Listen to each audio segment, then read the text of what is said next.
Halo Bapak Ibu, saudara-saudaraku, dimanapun Anda berada, jumpa lagi dengan saya. Apa kabar semua? Semoga sehat selalu ya. Di kesempatan ini, saya mau bahas ya, untuk gagal bayar di aplikasi pinjaman online legal ya, seperti itu. Legal yang artinya berizin dari OJK ya. Jadi sesuai dengan judulnya. Ini soalnya dari temen udah banyak ya yang DM ataupun di kolom komentar yang menanyakan gimana nih bang, telat bayar di pinjol legal ya. Ya mungkin yang baru mendekati telat bayar atau mendekati jatuh tempo ataupun yang sudah telat bayar ya, seperti itu.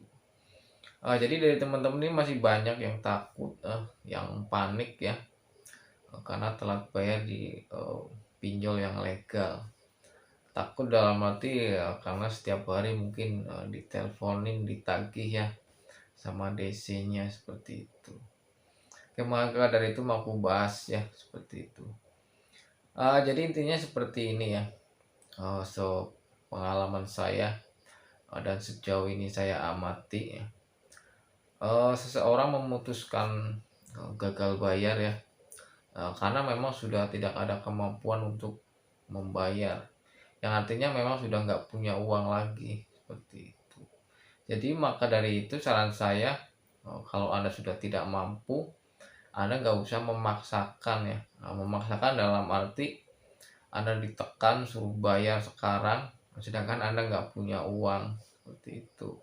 Sedangkan kadang yang namanya DC pinjol, kalau Anda ditagih mungkin hari ini harus ada, jam sekian saya tunggu, ya disitulah Anda akan panik ya.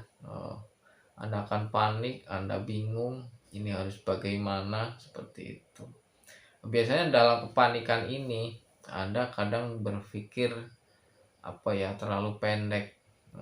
Terlalu pendek dalam arti Anda kadang bisa saja minjem di pinjol lain ya, seperti itu. Mungkin minjem di online atau di offline untuk bayar yang sekarang lagi telat, seperti itu. Atau lebih ya, disering dengan disebut itu tutup lubang gali lubang ya, seperti itu.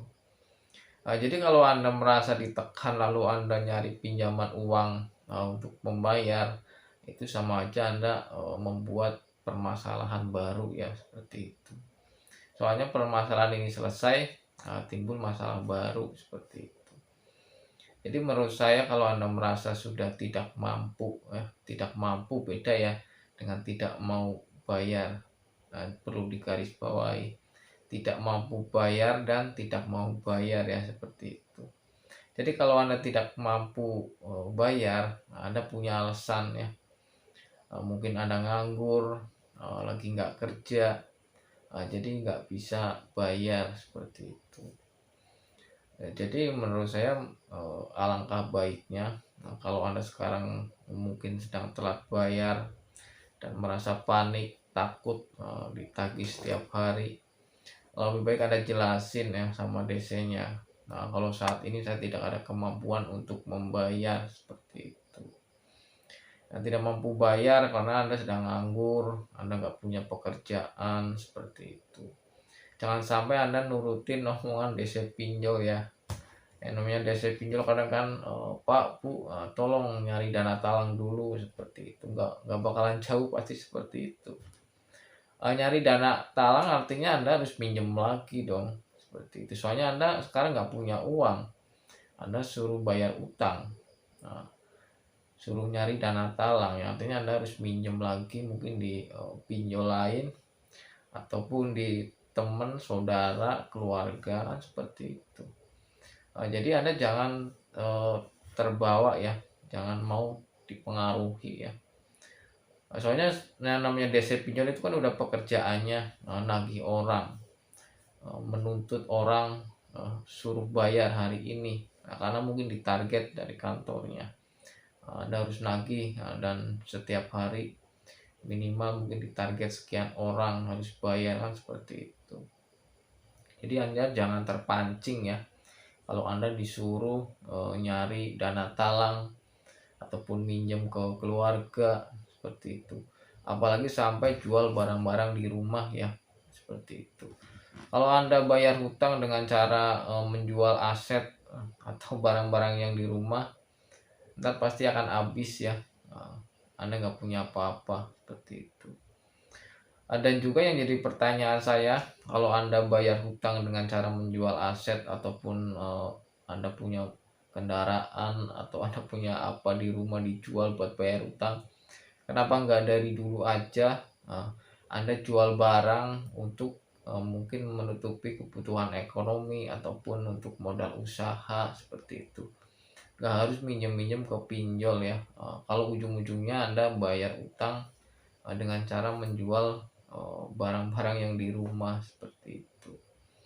Jadi kalau menurut saya mendingan jangan ya, kalau Anda bayar hutang dengan cara menjual barang ataupun aset yang Anda miliki ya, seperti itu.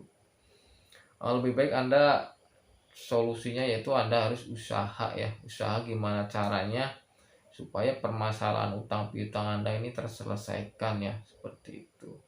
Mungkin yang sekarang lagi nganggur, mungkin Anda usaha nyari pekerjaan. Setelah Anda dapat pekerjaan, mungkin Anda nunggu dapat gaji. Setelah dapat gaji, mungkin Anda cukupi keluarga Anda dulu.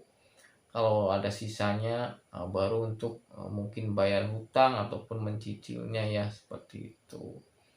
Jadi jangan sampai Anda sekarang nggak punya uang, Anda ditekan, Anda berpikir pendek, lalu Anda minjem ke sana ke sini buat bayar hutang ya. Itu jangan. Sama aja dengan tutup lubang gali lubang ya. Jadi itu entarnya tumbuh permasalahan baru ya, seperti itu. Karena saya amati dari teman-teman ini, kebanyakan yang gagal bayar itu bukan hanya di satu aplikasi ya. Ada yang 3 aplikasi, 5 aplikasi, bahkan lebih seperti itu. Ya soalnya kayak gitu. Begitu Anda mau telat bayar, Anda mungkin sudah panik, akhirnya Anda minjem lagi ya, di fintech lain, di pinjol lain, buat nutup seperti itu, buat bayar. Ya soalnya Anda udah nggak punya uang, tapi pengen bayar seperti itu. Memang tujuannya bagus ya, Anda punya etikat baik untuk membayar. Tapi kita lihat situasi ya, atau keadaan. Keadaannya kan sekarang sudah nggak mampu ya, nggak mampu untuk membayar seperti itu. Jadi salah satu jalannya yaitu Anda memutuskan untuk gagal bayar ya, seperti itu. Jadi kalau Anda gagal bayar, kalau menurut saya nggak ada salahnya sih. Kenapa nggak salah ya, memang karena sudah tidak mampu lagi ya, sudah tidak ada kemampuan untuk membayar. Jadi keputusannya yaitu gagal bayar seperti itu. Gagal bayar dalam arti bukan Anda seperti istilahnya nggak mau bayar, itu enggak ya. Yang artinya Anda gagal bayar itu untuk saat ini mungkin Anda belum ada kemampuan ya. Mungkin di suatu saat, mungkin bulan depan atau kapanpun itu, pastinya Anda kan punya rezeki ya. Makanya Anda harus usaha gimana caranya supaya permasalahan ini selesai ya, seperti itu. Jadi buat teman-teman kalau yang mungkin saat ini sudah telat bayar di pinjol, saya saranin Anda nggak perlu panik ya, Anda nggak perlu takut kalau Anda mengambil keputusan untuk gagal bayar ya, seperti itu. Daripada Anda harus nyari pinjaman di fintech lain atau minjem ke keluarga untuk bayar, justru itu akan menimbulkan permasalahan baru ya, seperti itu.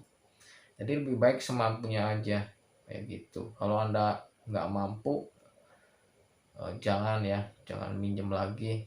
Jadi mendingan Anda sekarang usaha, mungkin yang nganggur silahkan Anda cari kerja. Setelah udah kerja baru Anda punya uang, mungkin bisa nyicil, syukur-syukur bisa bayar lunas ya, seperti itu. Jadi nggak harus saat ini harus bayar, itu enggak ya, seperti itu. Pokoknya Anda jangan ngikutin omongan DC pinjol ya, yang setiap hari hanya nelpon, nekan kapan mau bayar, hari ini ditunggu jam sekian harus ada. Itu Anda nggak usah mikir ke situ ya. Yang penting Anda fokus ke diri Anda sendiri ya.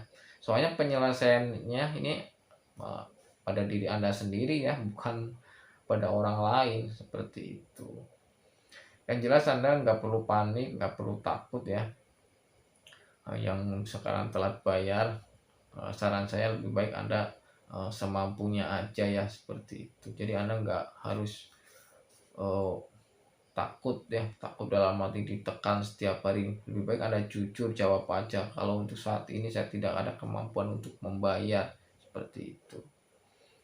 Oke, mungkin sementara yang bisa saya sampaikan hanya seperti itu. Jika ada yang perlu ditanyakan, mungkin Anda bisa DM ke Instagram saya, pasti saya balas ya. Oke, semoga bermanfaat. Mohon maaf jika ada kata-kata yang salah. Sampai jumpa di video berikutnya dan terima kasih.